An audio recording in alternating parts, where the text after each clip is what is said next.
Hello, I'm Scott Davis. Welcome to New World Birth. This is the care and feeding of a New World Age report for the Gregorian date of July 26th of 2014 and for 1 or Wind in the Mayan Tzolkin calendar. We're also going to be talking about the Leo new moon and Mercury moving into Leo. July 26, 2014 is 1 or Wind. It carries the themes of air, breath, life force, prana, chi, that which animates life, inspiration, imagination, the spark of creativity and spirit, communication, and the dissemination of seeds and ideas. The day a glyph for wind is like a T-shaped cross. It represents the Mayan god of wind, but also is symbolic of trees, which restore the life energy to the air. This 13-day period would be a good time to communicate your inspiration and connect with the life force that makes you unique. Since we're beginning a new Gregorian month during this Trecena, I thought I'd discuss the metaphysics of the upcoming month. And August is the 8th month, and with the digits of 2014, when we add it all together, we get 15. And then we add the 1 and the 5, and it tells us that we're in a 15-6 month in numerology. And basic numerology reduces numbers to 1 through 9. So when we think about that arc, the 6F represents a time of review after gaining insights during the 5 month. This is about finding balance by sorting out to determine what we want to keep and what's fulfilled its purpose and can be released. These are qualities that are also shared with the sign Virgo, which is in the placement of the sun at the end of the month. 6 months want resolution and harmony. The 15-6 combination is represented by the devil and the lovers archetypes in the tarot cards, which is about facing our bedevilments or problems with tenacity and humor to hone ourselves in relationship to the other. This quote from Bennett E. Goodspeed represents the devil archetype. The difference between comedy and a tragedy is that in a comedy, the characters figure out reality in time to do something about it. And this offering from Anais Nin is helpful in understanding the lovers. The value of the personal relationship to all things is that it creates intimacy, and intimacy creates understanding, and understanding creates love. So August represents a new series of events and a shift in a new direction on many levels through facing our inner shadow and sharing our light with others. We've got with Mars and Scorpio, purpose and passion mirror the tarot archetypes. And Saturn, also in Scorpio, takes that powerful drive to align action with responsibility, transparency, and ethics. Before I get into the daily energy for the 1 eek or wind Trecena on the 26th, all the planets appear to be moving forward from our vantage point here on Earth, except for Chiron and Uranus, Neptune, and Pluto, the outer planets, which appear to be moving retrograde or in reverse motion. Chiron retrograde in Pisces is about releasing stuck emotional energy so that we can return to the natural flow of life. Uranus in Aries seeks to shake our very foundation through the unexpected rebellion of the individual. Obviously, this has been difficult times of upheaval, destruction, death, unexpected change, natural disasters, violence, and war. So retrograde Uranus in Aries will have people wanting to hurry the process of getting free, to push the river of revolution, whether it be a personal revolution or a political revolution. And I think this is a time of detaching Uranus to act as an uninstructed individual, represented by Aries. And being an outer planet, Uranus creates events that we respond to. The inner planets affect us as personally, as individuals. But the outer planets change the landscape, which affects us as a collective and as individuals within humanity. Which reminds me of the Krishnamurti quote, the only hope for humankind is the transformation of the individual. Uranus creates challenges according to the sign it's in. So we may feel like We keep getting lessons in the theme over and over again.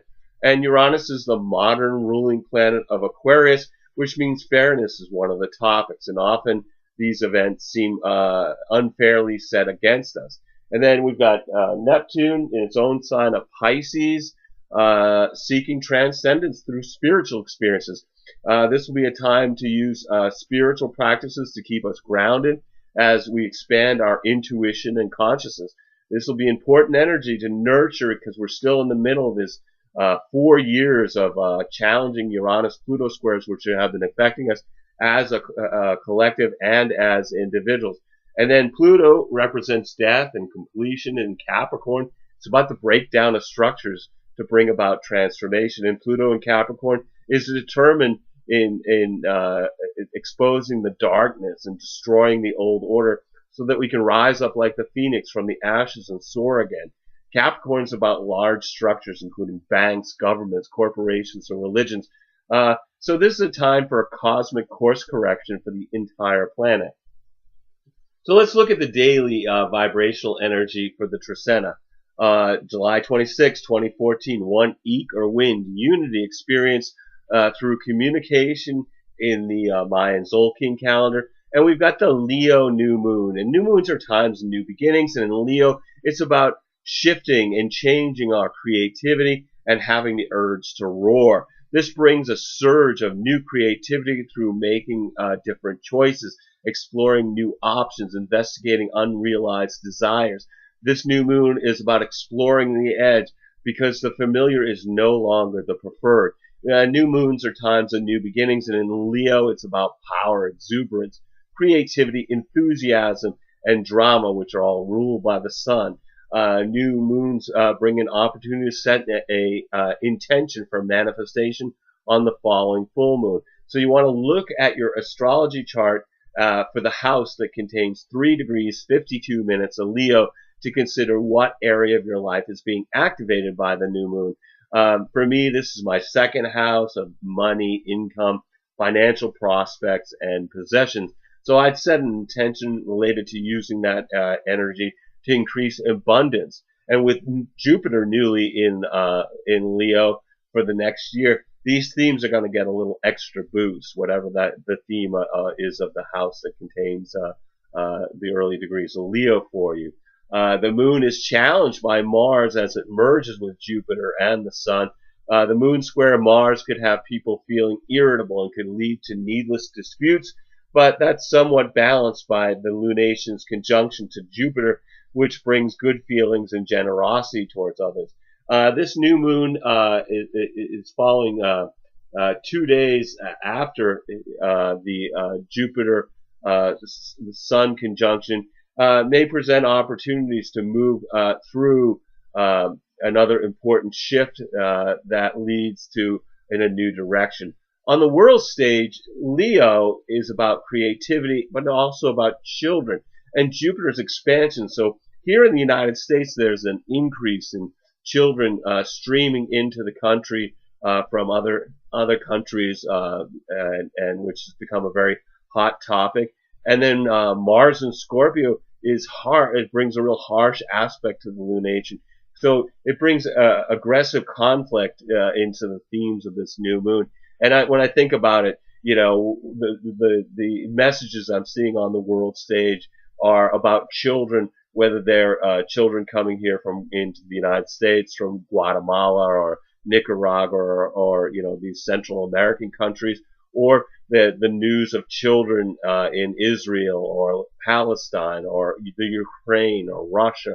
I mean, so this really is about children all over the globe. And but I just wanted to use the one theme that. So really, we're looking at expansion of these topics and certainly aggressive confrontation with the square from Mars in Scorpio. I'm not really going to cover the daily lunar activity in these reports other than new and full moons. That information is available on the New World Birth daily Facebook post and on the blogger New World Birth blog page if you want to find out what's happening every day regarding lunar transits.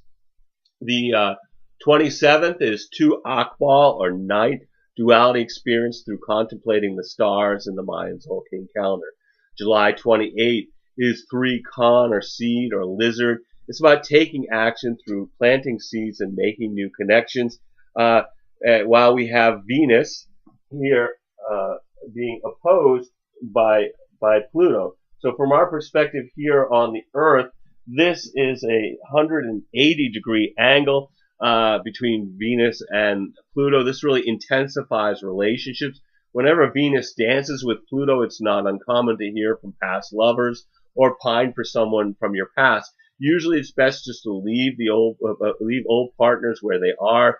But some will not be able to resist digging up the dead to be sure of the relationship's demise.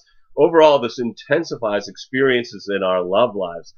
People will seek emotional experiences that transport them out of the ordinary, which could lead to indiscretions that also lead to problems later on. A new relationship begun under this transit may have a compulsive nature to it. So watch out for people wanting to exert power over others through manipulating jealousy, guilt, or some other negative emotion. Some will feel intensity attached to someone who's not good for them.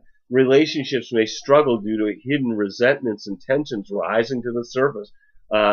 Just be conscious of that and choose your words carefully so that you're not interpreted as destructive and can provide an opportunity for growth in partnership. And then the 29th, we have 4 Chachan, or serpent, stability through being flexible. On the 30th, we have 5 Kimi, or transformation, empowerment through releasing what no longer serves us. And then on the 31st, we have 6 Manik, or deer, being in the flow through being of service to others. And at this point, Mercury enters Leo, so it moves across into the sign of the lion, which brings 2 weeks of more exuberance and leadership in our communication. Expect people to express leadership with a little more drama, a little less sensitivity, a little more stubbornness, and hopefully with a flair for humor. So it's best to avoid being arrogant or boastful under the Leo Mercury influence. And then August 1st is 7 Lamont, or star, or rabbit, reflection through being grateful for abundant relationships.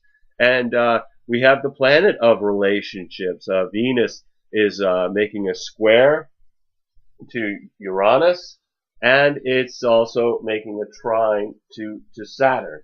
So let's look at both of these. Venus, from our perspective here, square Uranus. This is a 90-degree angle from our perspective here on the Earth. This, anytime we have a planet interacting with Uranus or Pluto, it activates that square. So for a few days before the 1st and after the 1st, folks are seeking excitement in their love relationships, and they might even pick a fight just to experience a different aspect of interacting. The beginning of August is intense, where we have the planet of love, but also in money in the sign of Cancer. And it's challenged by the winds of change. And because Uranus is involved, this is unpredictable. But it can also be drastic because we have Pluto in concert as well. The themes of this energetic might be an unexpected stock market drop, or a change in spending due to scarcity, or a currency change in the oil markets where the dollar had been preferred as a measurement of value. On a personal level, folks are looking for something exciting, out of the ordinary. So if your relationships become dull or predictable, this is a time to interject it with a new experience rather than having it erupt into a fight over how we never do anything interesting, Basically, the less flexibility in the relationship during the transit, the more damaging this alignment is likely to be. And then Venus in a trine, making a 120-degree angle to Saturn, this brings some responsibility, stability, and a clearer perspective in our relationship. People will recognize their loved ones as a human as long as they live up to our obligations, and then we'll likely do the same. Venus is about money, so we might have folks being a little more conservative with their limited resources. Relationships begun under this transit tend to be stable and sobering, but more practical than romantic.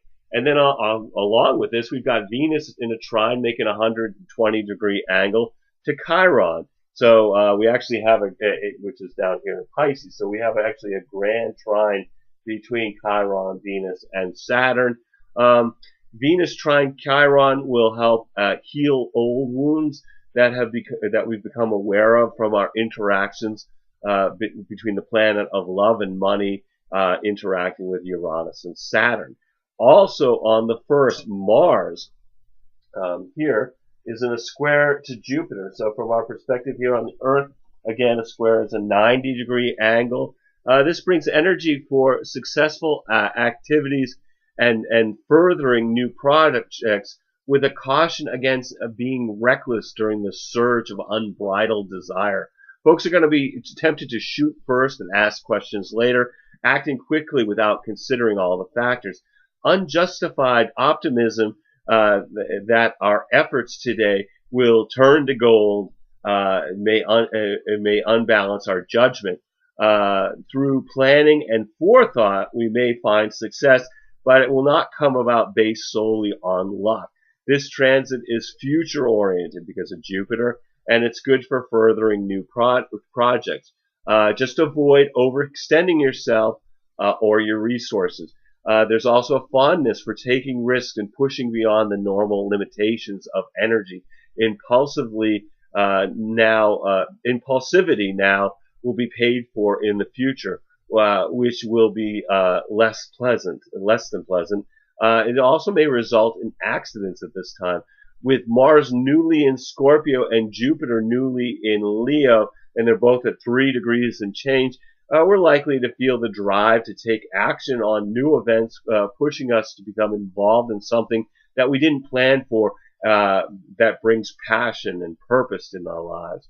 Leo's leadership influence will have some willing to confront those who wish to oppress or usurp power. And Scorpio's depth will want to dig below what's being offered to find the hidden truth.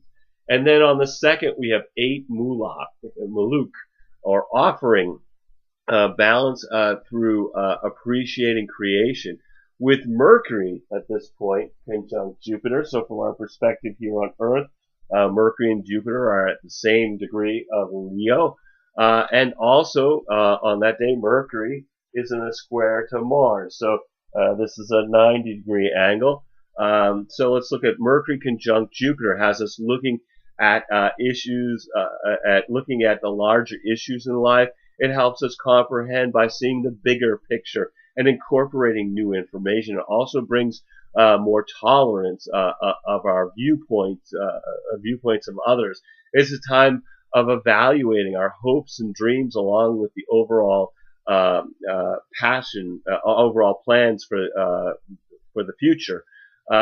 It can be quite optimistic, and particularly it's good for business and commercial transactions, contract negotiations, dealing with the law, especially if we recognize that we get what we want by helping others fulfill their needs.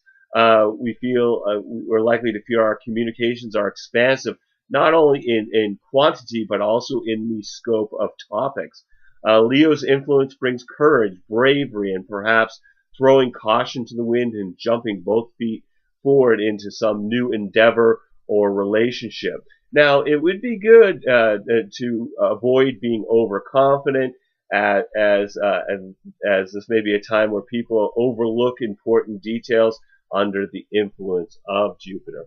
And then we've got Mercury, like I said, in a square to Mars, 90-degree angle from our perspective here on the Earth. Also on the 2nd, this continues to compound the intensity with another difficult transit. This one has people feeling touchy and irritable, and almost any communication can be interpreted as a challenge. It's hard to imagine that somebody doesn't get set off by the implied attitude of this transit. People are going to feel a drive to defend their ideas from from a simple debate to an all-out fight. This is a time where it's important to realize beliefs and thoughts can change and not to identify our ego with them.